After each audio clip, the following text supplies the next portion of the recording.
भरहोत स्तूप ईस्वी पूर्व 125 से लेकर के ईस्वी सन के आरंभ तक बड़ा प्राचीन भारत की इतिहास की राजनीतिक, सामाजिक, सांस्कृतिक, आध्यात्मिक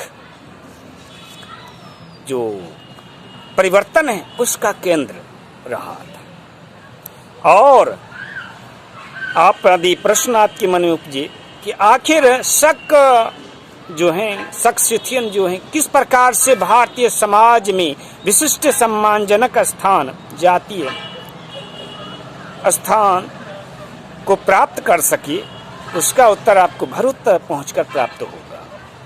आपके कोलकाता संग्रहालय से दो प्रमुख आपके स्तंभ लेख प्राप्त हुए हैं जो आपके भरूच को ये आपके प्राचीन भारत के इतिहास का महत्वपूर्ण स्थल सिद्ध करता है। अगर आपके मन में प्रश्न आए आखिर ब्राह्मण और बौद्ध जो शुंग काल में परस्पर प्रतिस्पर्धी थे वह कैसे एकनिष्ठ हो गए, भारतीय संस्कृति के एक स्वरूप के प्राप्त कर सके और महात्मा बुद्ध भगवान विष्णु के अवतार घोषित कर दिए गए, तो उसके लिए आपको भरूच के जो पुरालेख हैं, अभिलेख हैं, उसको पढ़ना पड़ेगा। यदि आपके मन में प्रश्न आए आखिर अग्नि कुंड से उत्पन्न होने वाले क्षत्रियों का क्या संबंध है, कैसे उत्पन्न हुए, वह तो आपकी 6वीं-7वीं शताब्दी में है। उस समय तो शक और कुशाण थे नहीं, तो आपको पुनः सत्य का ज्ञान भरूच पहुंच करके प्राप्त होगा। भरूच स्तूप से प्राप्त जो संकेत प्राप्त हो रहे हैं कोलकाता संग्रहालय में स्थित आपके स्तंभ लेख से, उससे ज्ञात होता है कि आपके यहाँ जो भरूच स्तूप जिसे हम लोग आजकल संबोधित करते, वह वास्तव में एक धमेक्ष स्तूप था।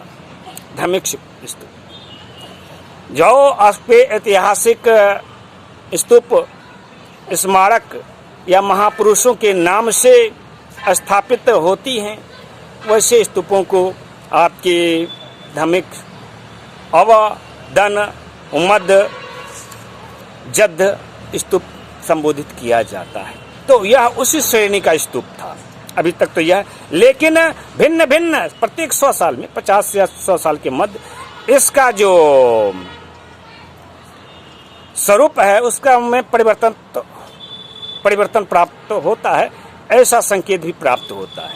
तो इस लिहाज से यह प्राचीन भारत के जो भी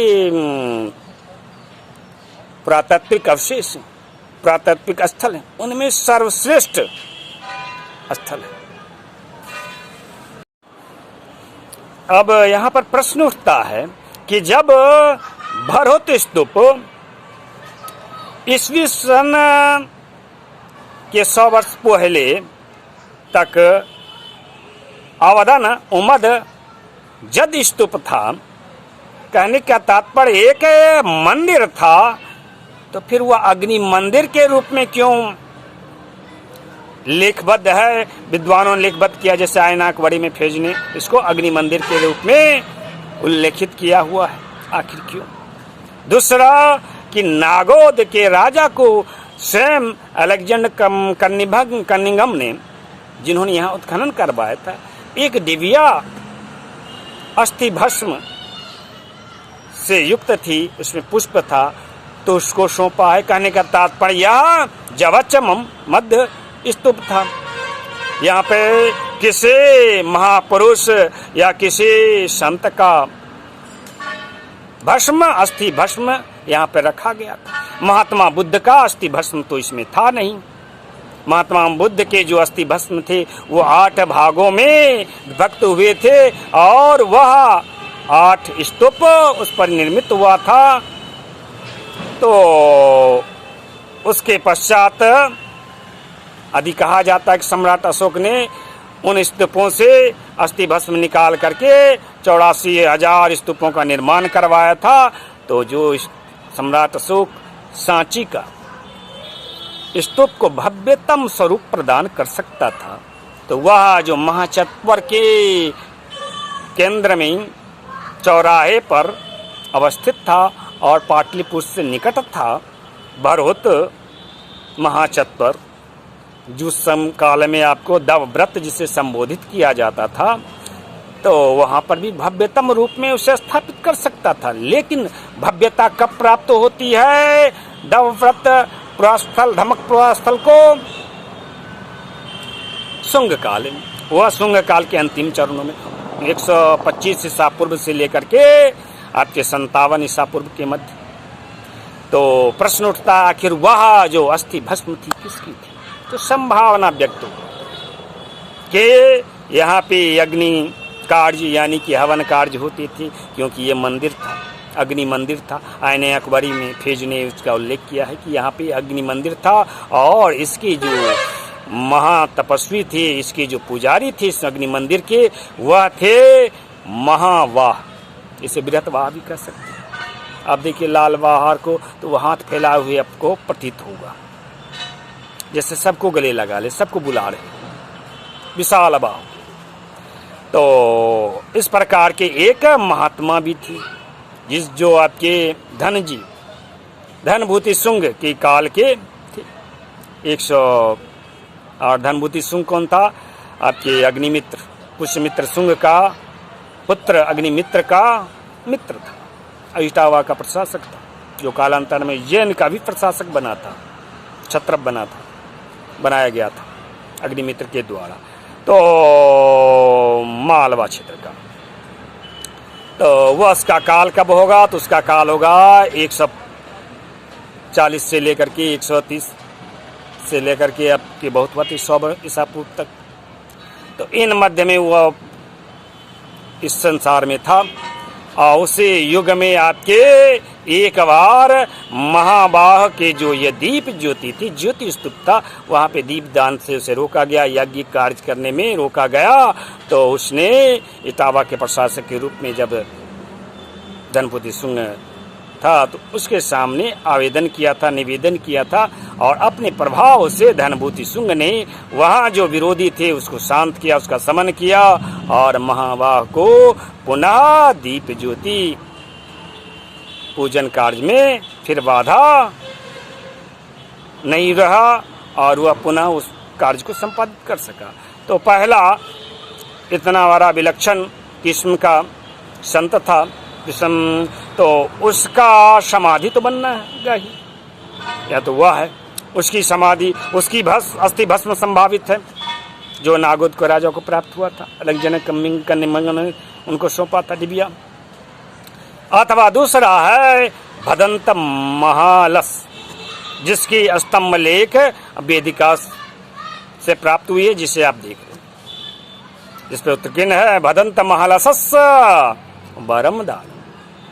वर कहते हैं प्रेमी को, पति को और तलवार को। पुराने काल में जब क्षत्रिय युद्धरत हुआ करते थे, तलवार भेज दिया करते थे, है ना, अपने वधू के पास, और वधू उस पे सिंदूर लगा दिया करती थी, या फिर क्षत्रियानी तलवार भेज दिया करती थी, तो जो वर है उस सिंदूर लगा दिया करता था। यही कहानी है कुछ, और मान लिया जाता कि वो दोनों पति पत्नी वर वधू विवाह हो गया। तो इसी प्रकार से यहाँ पे महालस, भदंत महालस बहुत भिक्षु है, सर तलवार के रूप में आपको दिख रहा है, योद्धा भी, बौद्ध योद्धा भी। तो ग्रीक है, और ग्रीक वेशभूषा में है, तो स्वाभाविक है वह क्षत्रिय वर्ग में, क्षत्रिय जो वृत्ति है, संस्कार है, उससे अभिषिक्त हो रहा है, वर प्रदान कर रहा है। और इस बात तथ्य को प्रस्तुत करता, पुष्टि करता है कालिका स्तंभ लेख, जो भटनवाड़ा से प्राप्त हुई, उस पर उत्कीर्ण है। सकाय थम दानव, शकों की शुभकामना के लिए स्तंभ दान किया जाता है। कहने का तात्पर्य, ये शक वर्तमान उस युग में शकों को, जो सिथियनों का जो शासन था, मथुरा तक था, और ये भरहुत वहाँ से बहुत हजारों किलोमीटर दूर है ना।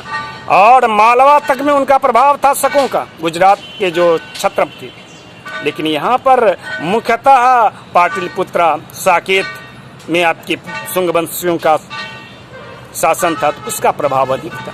तो यहाँ तक को उसकी जो प्रभाव हैं, उनकी जो प्रभाव से यह जो थर्मदान किया गया है, लेख किया गया है, तो यह दृष्टिगोचर करता है अवश्य कुछ न कुछ समझौता हुआ है, और उस समझौता का साक्षी बरहोत स्तूप स्थल रहा था। इसी खातिर आपके ग्रीक वेशभूषा में आपको एक श्रमण प्राप्त होता है।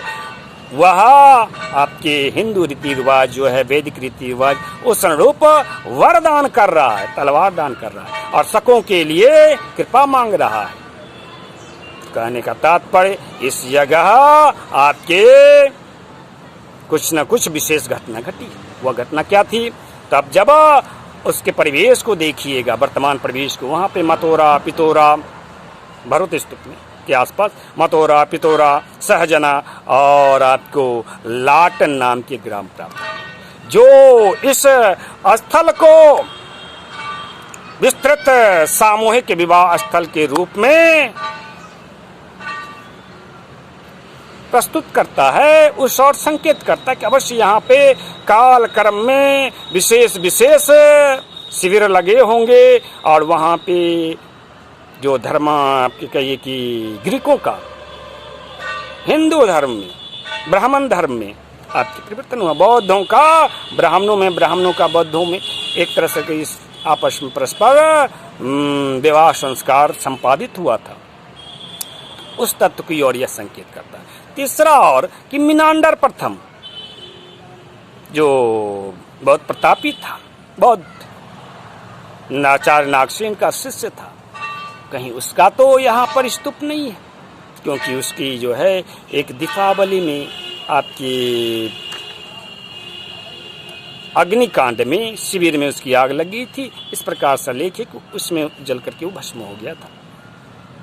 तो उस विषय में हम लोग बाद में चर्चा करें। तो इस प्रकार से यहाँ पे सामूहिक विवाह कार्य होता था, अग्नि कार्य होता था। यद्यपि यहाँ पे स्तूप भी है, तो यह आवादन उमद जद स्तूप कहलाया, जिसकी ओर यह स्वतः लेख जो है, स्तंभ लेख जो है, उस सत्य को प्रमाणित करता है कि दवव्रत धमक रहो जद।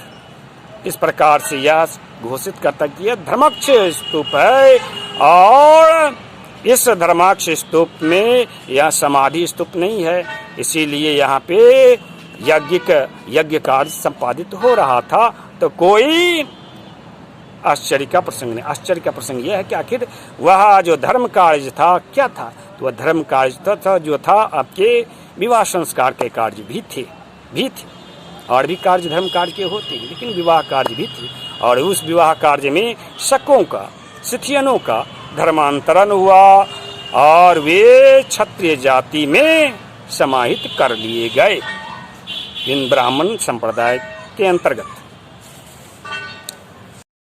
इस प्रकार कोलकाता संग्रहालय, कोलकाता राष्ट्रीय संग्रहालय ने ये जो भरहुत स्तूप की वेदिका की स्तंभ लेख हैं, 2 स्तंभ लेख हैं, यह प्रमाणित करते हैं, यह संकेत करते हैं कि पहला ईसा पूर्व 125 से लेकर के ईस्वी सन के आरंभ के मध्य बौद्ध संप्रदाय और ब्राह्मण संप्रदाय के मध्य जो वैमनस्यता थी, उसका शमन भरहुत स्तूप स्थल में हुआ था।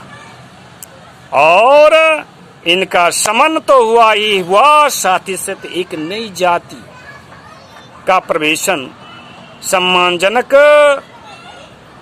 आपके क्षत्रिय जाति के रूप में किया गया था। दूसरा आपके कि भगवान बुद्ध पुराणों में, हिंदू पुराणों में विष्णु के अवतार के रूप में प्रतिष्ठा प्राप्त की।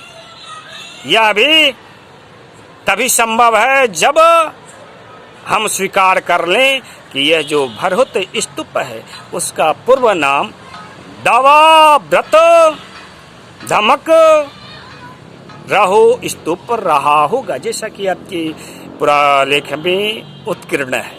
इसको स्वीकार करने यथारूप और साथ ही साथ यह भी स्पष्ट हो जाता है कि ईसा पूर्व 125 से लेकर के ईस्वी सन के मध्य ये जो भरूच जो स्थल है, धार्मिक स्थल है, बौद्ध स्थल है, वह प्राचीन भारत के इतिहास का मुख्य केंद्र बिंदु था।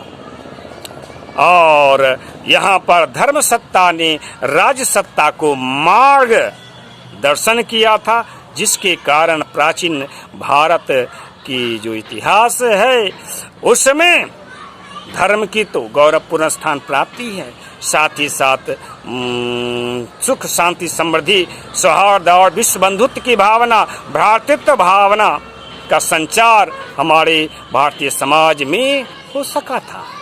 इस दृष्टिकोण से भरूच स्तूप की महत्ता जो है यूनेस्को के विश्व धरोहर स्थल के रूप में स्वयं सिद्ध होती है। हमें उस ओर प्रयास करना चाहिए।